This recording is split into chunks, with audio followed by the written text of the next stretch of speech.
Fala pessoal, tudo bom com vocês? Para quem não me conhece, meu nome é Felipe Bonato e esse aqui é meu canal Luz de Certeza, onde eu trago para vocês situações reais da vida que vão dar um outro sentido, né? Pelo menos é o que eu espero que aconteça.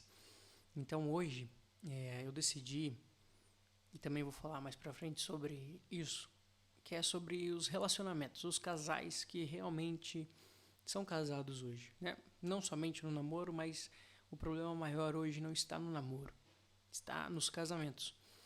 E, e eu, como casado, como um pouco experiente, né, por atender muitos casais também, eu prefiro, na maioria das vezes, atender casais, justamente porque eu gosto da, de ver a melhoria de vocês. Né? Até uma paciente me recordou e pediu para mim por que eu me importo tanto. Né? E eu me importo porque eu sei que tem como ser feliz.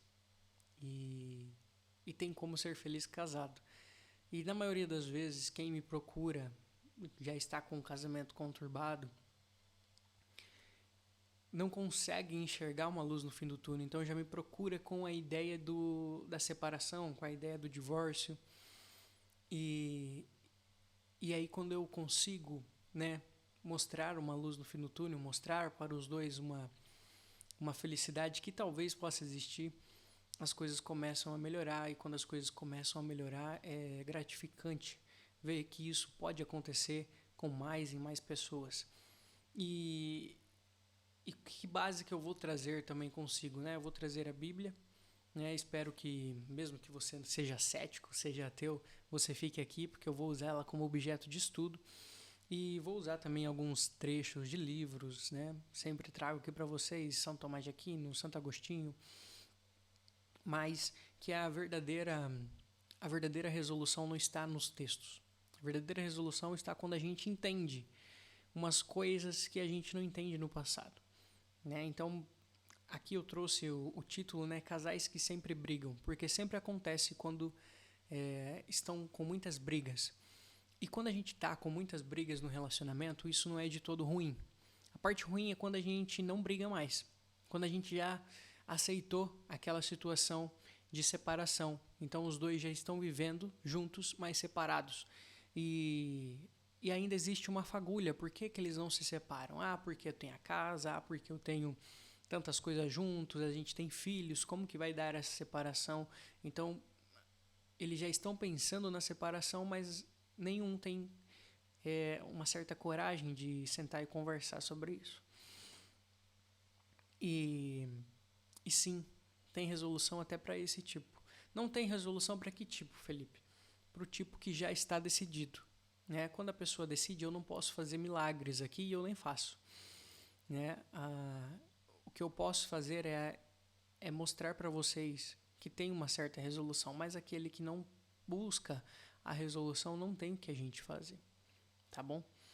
E o que acontece quando a gente está brigando muito? Né? Vocês vão perceber isso. São uma somatória de coisas que estão acontecendo na nossa vida que de repente as coisas se tornaram assim. Que de repente, em um ano, a gente está brigando todo o tempo. Às vezes 2 anos, às vezes 3 anos, às vezes 5 anos na mesma coisa, as mesmas brigas. E a separação ela não vem, o divórcio não vem, as coisas continuam aflorando. E as brigas elas são resultados não somente de discordância, mas pode perceber, a briga é sempre como ele me fala alguma coisa e eu não estou a favor disso, então eu falo para ele coisas que eu também vejo nele. Então, é sempre a pessoa dizendo para outra o que ela tem que melhorar em si mesma e sempre a outra dizendo para a pessoa o que ela tem que melhorar. E quando a gente já está com a ideia na nossa cabeça, a nossa imaginação já cristalizada sobre isso, então é sempre a mesma coisa, a briga sempre é sobre a mesma coisa no fundo, quando a gente está brigando, vem sempre o real fator sobre que aquela briga está acontecendo, a gente não fala sobre só aquele real fator que tanto eu quanto a outra pessoa sabe. A gente sempre coloca coisas a mais, seja porque a pessoa nos magoou, ou seja porque eu magoei a pessoa. Conseguem ver isso? É sempre eu querendo fazer com que aquela pessoa também se sinta magoada. É sempre eu querendo que ela também sinta o que eu sinto. É sempre eu querendo, é sempre eu. E nesse sempre eu, quando eu falo isso para os meus pacientes, eles não conseguem ver de primeiro. E eu nem espero que eles vejam. E eu falo isso para vocês, eu não espero que vocês vejam isso em primeiro momento. Eu não quero que vocês busquem uma coisa que está escondida, porque ela não está escondida. O problema real, ele está muito aparente. E para o terapeuta, ele sempre está aparente, porque quando a gente consegue ver, é sempre a mesma coisa em todos os casais, só que revestido de outras e outras mágoas que vieram. Então, assim, quando eu não consigo olhar para mim e somente para o outro, as coisas sempre vão piorar. Ah, Felipe, mas eu não consigo, eu me magoei muito, ela me magoou muito, ele me magoou muito. Então a ideia já está cristalizada na tua cabeça. Não adianta o que eu falar que isso não vai melhorar você. Ah, mas o que eu quero continuar? Se você quer continuar, então eu preciso que você queira entender isso. Que você queira olhar para si mesmo. Porque o problema está em si. O problema da outra pessoa é da outra pessoa e eu vou tratar com a outra pessoa. Mas o problema teu eu vou tratar com você. Uma coisa é uma terapia de casal junto, então vira uma maluquice, uma brigaria, né? Uma gritaria, a todo tempo ele se insultando. Mas eu prefiro atender separadamente. E quando eu atendo separadamente, a gente começa a ver o que realmente está acontecendo, qual que é o cerne da questão, o ponto de profundidade, que não é sobre o que você está falando, nem sobre o que ele está falando. O cerne da questão é que você não se sente amada. E ele também não se sente amado. Você pode não acreditar nisso, você pode não entender isso agora de primeiro momento. Mas daqui uma semana, daqui 2 semanas, isso vai começando a aparecer na nossa cabeça. A minha voz, né, isso acontece muito, os pacientes falam isso. A minha voz vai aparecer na cabeça de vocês sobre isso. Porque não tem como eu fazer outra pessoa feliz se eu não sou feliz. Se eu não olho para mim, para dentro de mim, com as minhas coisas. E no meio disso, a outra pessoa, seja ele, seja ela, vai estar me insultando. E isso também é matéria para mim, mostrar para vocês um outro modo de se ver. O porquê também que eu me dou pelo insulto. E por que eu tenho que insultar de novo? Não, porque eu sei das coisas más que ele também faz. Eu sei dos pecados dele, das coisas erradas. Então eu vou insultar ele também, porque ele tem que sentir o que eu estou sentindo. Conseguem compreender? Que sempre, qualquer coisa que acontece na nossa vida de casal, na nossa vida sem ser de casal, mas na nossa vida cotidiana, e que eu me estresso sobre qualquer aspecto, qualquer coisa que acontece na minha vida, é sobre o meu egoísmo. E aqui está o ponto chave de todas as questões emocionais. Eu consigo ser feliz comigo mesmo? Não, não consigo. Então aí temos um problema. Mas Felipe, a terapia é de casal, é sobre casais, mas quando eu estou, é como se fosse 2 polos negativos, quando a gente está brigando muito. Eu me tornei um polo negativo e ele se tornou outro polo negativo. E a gente não consegue mais se atrair. Então os 2 polos negativos, eles se afastam. E se afastam por quê? Porque é um apontando para o outro. Os dois estão buscando uma cura interna que não vai se curar dessa maneira. E não vai mesmo. E aí como que a terapia ela tem que ocorrer? Eu mostrar para você o que você tem que fazer, não para o outro, mas para você, e para o outro mostrar o que ele tem que fazer. E essas coisas, elas não são do dia para a noite. Então a mágoa que você sente, ela tem que esperar. Tem que esperar como? A mágoa, como que a gente mata a nossa mágoa? A gente perdoando e nos perdoando. É difícil compreender isso? Não, mas eu não tenho como perdoar ele. Eu não estou pedindo que você perdoe imediatamente. Mas quando eu vou mudando esses polos negativos de vocês, as coisas começam a se tornar mais leves. E aqui a gente muda, a gente começa a dar os passos para que eu comece a ver no outro aquilo que eu via no passado. Para que eu comece a ver nele uma melhora. E eu também, quando eu consigo ver no outro uma melhora, eu me sinto mal. Porque eu não estou melhorando. E é aí que você tem que ter a percepção na tua cabeça da sinceridade. Eu sempre bato na tecla aqui da sinceridade porque não tem como eu me curar sem eu ser sincero. Não tem como, em nenhum aspecto, nenhuma terapia, se ela não trazer a sinceridade, ela não vai te moldar para ser um ser humano plenamente feliz. Porque isso existe. A felicidade plena, ela existe. Só que a gente não acredita. Porque a gente não vê mais pessoas felizes. E aí, quando eu estou preocupado com vocês, vocês acham que eu estou buscando uma recompensa. Mas não. Eu só posso estar preocupado porque eu quero a felicidade de vocês. Mas hoje, no nosso meio, no nosso mundo, a gente não consegue ver que as pessoas não estão buscando recompensa. Algumas, né? A maioria está assim. E é isso que vocês estão fazendo agora. No casamento de vocês. Vocês não amam. Não amam. Porque o que é o amor? O amor é eu dar sem querer nada em troca. É exatamente isso. E quando eu falo isso, eu falei isso já no Instagram, deu um monte de tilt na cabeça das pessoas. Né? A mulher estava, meu Deus, mas eu também preciso ser amada. Se eu dei, eu preciso receber. Não. Não precisa. Isso que você está chamando de amor é outra coisa. É base de troca. E a base de troca ela é o quê? Quando eu compro alguma coisa, eu dou dinheiro e eu recebo aquilo que eu acho que vale.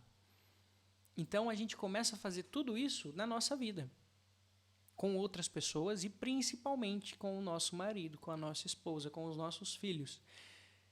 E aí começa tudo a dar errado, porque você cria filhos materialistas, infelizes, que não conseguem dar valor no que realmente precisa ser dado valor. E daí você olha para isso e você precisa, sim, de um terapeuta. Para você não enlouquecer quando você realmente entende isso. Porque isso é uma quebra no nosso padrão de consciência. São várias e várias quebras que a gente faz dentro de uma terapia. Então, a gente primeiro tem que entender se eu estou sendo sincero comigo mesmo. Essa é a primeira coisa que a gente precisa fazer. Eu não consigo uma vida feliz sem eu ser feliz 100%. Então, primeiro passo, eu preciso que você se olhe para si. Esqueça do seu marido, da sua esposa. Esqueça. Porque isso está tomando tanta conta na tua cabeça que vai ser sempre a mesma briga. E isso é uma gasolina que você começa a jogar. Eu preciso que você se olhe. E se olhe, tente se olhar. Não que você vai conseguir, mas tente se olhar e comece a perceber que tudo em volta, na tua cabeça, na tua imaginação, é sobre a outra pessoa. Ah, não, mas eu não fiz isso porque se ele tivesse feito. Ah, não fiz isso porque se ele... Entendeu? É tudo se ele, se ele, se ele, se ele. Por que é sobre ele? Não é sobre ele. E ele, a mesma coisa, não é sobre ela. A briga, ela é só um sintoma das coisas que já não aconteceram, que deixaram de acontecer, do amor que não foi regado. Porque eu me casei para receber alguma coisa em troca, porque eu me casei para ter reconhecimento, porque eu me casei para ser feliz. Não. Aí vocês colocam o marido de vocês como Jesus Cristo e ele não é. Ele não é perfeito e ela também não é perfeita. Ah, mas eu não quero perfeição. Mas você pede perfeição. E o caminho realmente é da gente tentar ser perfeito. Mas é o caminho individual. A partir do momento que eu começo a me achar melhor e apontar os erros do outro, eu esqueço de mim. Eu esquecendo de mim, acabou a minha felicidade. Acabou. Porque eu espero ser feliz com o outro. Se eu espero ser feliz com o outro, eu não vou ser feliz. Virou muito filosofia? Sempre acontece disso. Agora eu vou trazer para vocês aqui Eclesiastes, né? 19, não é 20. Aqui está escrito saber se calar. É profundo e é lindo. Como é bom o corrigido manifeste o seu arrependimento, pois assim se evita um pecado voluntário. Aqui, eu não quero que vocês se peguem no arrependimento, porque a gente não precisa se sentir arrependido em primeiro momento. Não é isso que a gente faz quando a gente peca, né? Mas como é bom que o corrigido manifeste isso. E continua aqui. A quem se cala é considerado sábio. Quantas vezes eu não aprendo, eu não sei me calar? Na maioria das vezes. Para todas as coisas que acontecem na minha vida e justamente para as coisas mais importantes que estão na minha frente, o meu marido, os meus filhos. A gente não sabe mais ficar quieto. Por quê? Por várias possibilidades, mas uma delas é o nosso celular. Nosso Instagram, nosso Facebook, nosso TikTok. Porque as pessoas estão sempre falando. Então eu também preciso falar. E aí é que tá. Eu não preciso. E muitas vezes eu preciso me calar. E é difícil. E por que é difícil se calar? Porque o outro fala e eu não consigo ficar quieto, Felipe. Eu também tenho que falar. Mas por quê? E a quem se torne odioso pela interperância do falar,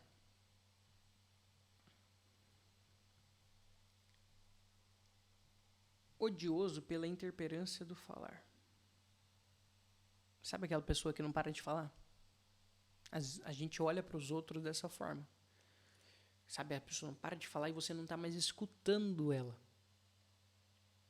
É você. Sou eu. Eu não estou falando que isso aqui abrange todas as pessoas. Mas é individual. E a quem se cale por não saber falar. E a quem se cale por não reconhecer quando é tempo de falar. É isso. Isso aqui é sobre toda a nossa vida. A quem se cale por não saber falar. Isso é sábio. Quando eu me calo porque eu não sei o que falar. E a quem se cale porque reconhece quando é tempo. Não é tempo de falar. E vocês dois estão falando a todo tempo. Não é tempo de falar. O sábio permanece calado até no momento oportuno. Mas leviano e imprudente não espera a ocasião. O leviano e o imprudente não espera a ocasião. Por que não espera? Porque está ansioso. Está ansioso de quê? Ansioso dessa vida maluca que todo mundo está vivendo. E daí vamos lá para 1 Coríntios 13, versículo 4. Aqui é sobre o relacionamento e caridade, tá? Sem caridade a gente não é nada. Você pode ser bondoso, você pode ser... Aqui eu acho que antes fala, ó. Jesus fala, né? Ainda que eu falasse a língua dos homens e dos anjos, se não tiver caridade, sou como o bronze que soa, ou como o símbolo que retine. Mesmo que eu tivesse o dom da profecia e conhecesse todos os mistérios e toda a ciência, mesmo que tivesse toda a fé, a ponto de transportar montanhas, se eu não tiver caridade, eu não sou nada. A gente não dá a devida importância para a caridade. E a caridade, ela é intrínseca em todas as nossas coisas na nossa vida. Por quê? Por que é importante? Porque eu posso ser uma pessoa de fé. Aqui ele diz, eu posso até transportar as montanhas, que ele fala antes, né? Se você ter a fé do tamanho de um grão de mostarda, que é o menor grão do mundo, você consegue movimentar uma montanha. Mas se você não tiver caridade, você não é nada. E o que é a caridade, Felipe? É eu morrer para minhas coisas, para o meu egoísmo, para minha vaidade. E aqui que eu queria falar para vocês, que é o versículo 4, a caridade é paciente, a caridade é bondosa, não tem inveja, a caridade não é orgulhosa, não é arrogante, nem escandalosa, não busca os próprios interesses, não se irrita, não guarda rancor, não se alegra com a injustiça, mas se rejubila com a verdade. Tudo desculpa, tudo crê, tudo espera, tudo suporta. Mas Felipe, eu não consigo suportar tudo. Por que você não consegue suportar? Porque você não é caridoso. E aqui eu não estou falando, gente, de casamentos fora, sabe? Casamentos que tem né, homens que batem mulheres. Não, eu acho que isso realmente eu não vou junto com a igreja, tem que separar mesmo. Mas, na maioria das vezes, as coisas são muito mais pequenas do que parecem. E a gente é, sim, forte o suficiente, mas o que a gente quer fazer? A gente quer fugir do sofrimento. É aquilo que eu falei para vocês, não olhe o seu marido como Jesus Cristo, mas olhe ele como a cruz de Cristo. Eu preciso ser a imagem e semelhança de Jesus Cristo. E meu marido e minha esposa é a cruz. E a cruz não no mau sentido, no bom sentido. Não olhe isso como um sacrifício. Olhe isso como a minha salvação. E a minha salvação aqui, ela não precisa ser dolorosa. É eu quem torno a minha salvação dolorosa. Porque eu não aceito. Não aceito. E quando eu não aceito, o que acontece? Eu me coloco no lugar de Deus. Quando eu não aceito as coisas que Ele me deu, eu não confio nele. Eu não tenho fé.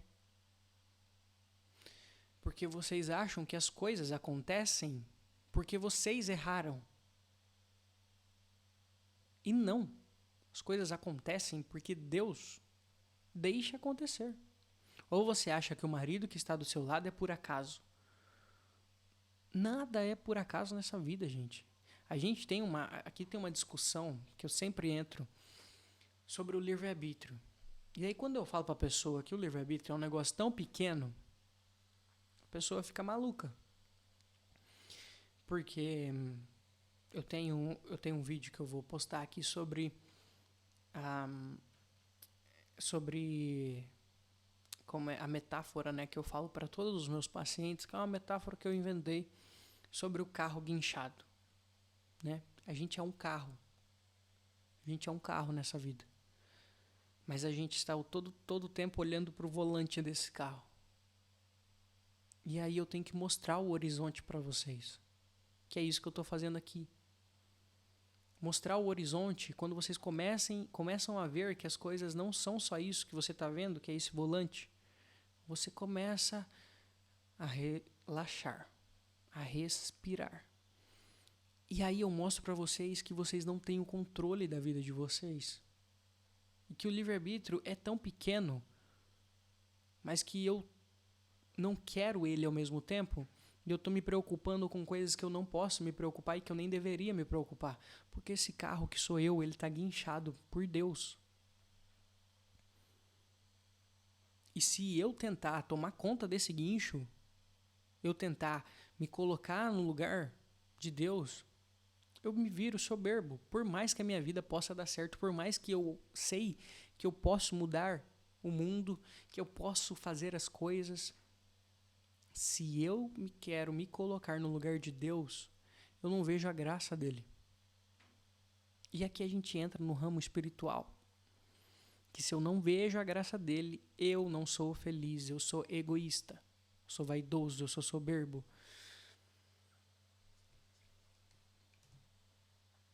E aqui eu não falei antes, né, mas eu vou deixar aqui embaixo, 2 grupos, um grupo escrito mulheres e um grupo escrito homens. Então vocês entram lá que é só para casais, tá, pessoal? Quem tem namorado também entra lá, que vai ajudar.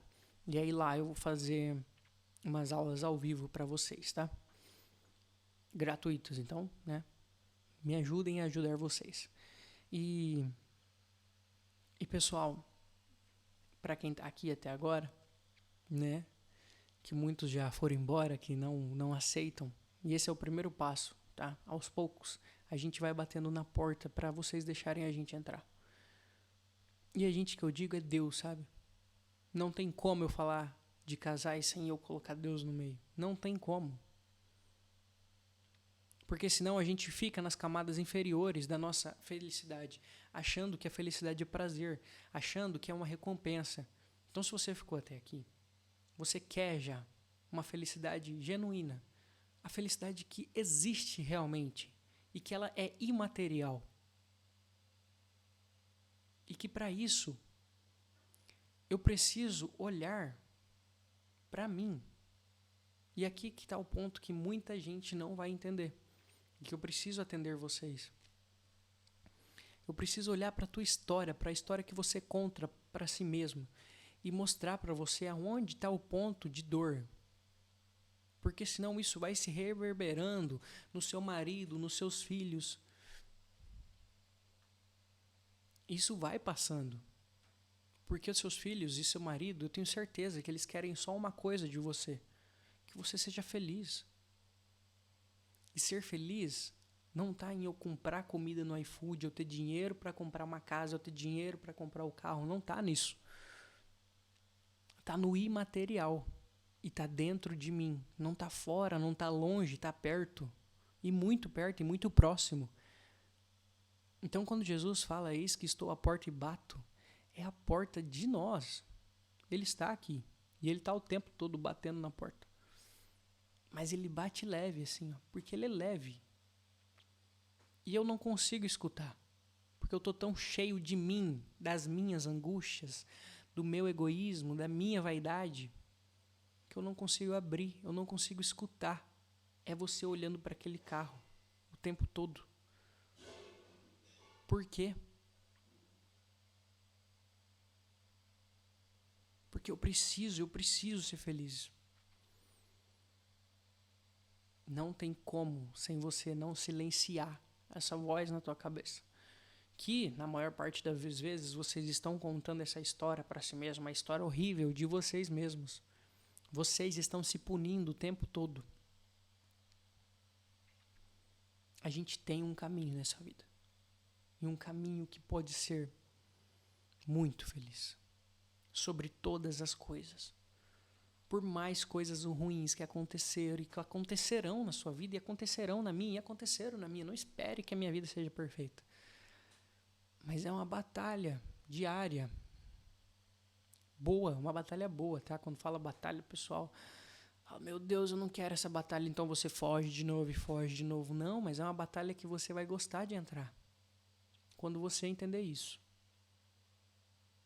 Eu espero que isso tenha sido bom para vocês. Espero que vocês entrem no grupo, espero que vocês me mandem mensagem. Porque eu tô aqui para fazer vocês felizes também. Para fazer não, né? Porque quem faz é só Deus. Mas para mostrar. Para mostrar essa luz no fim do túnel que vocês acham que não existem. Fiquem com Deus. Se inscreve no canal, deixa uma curtida, entre no grupo e até a próxima.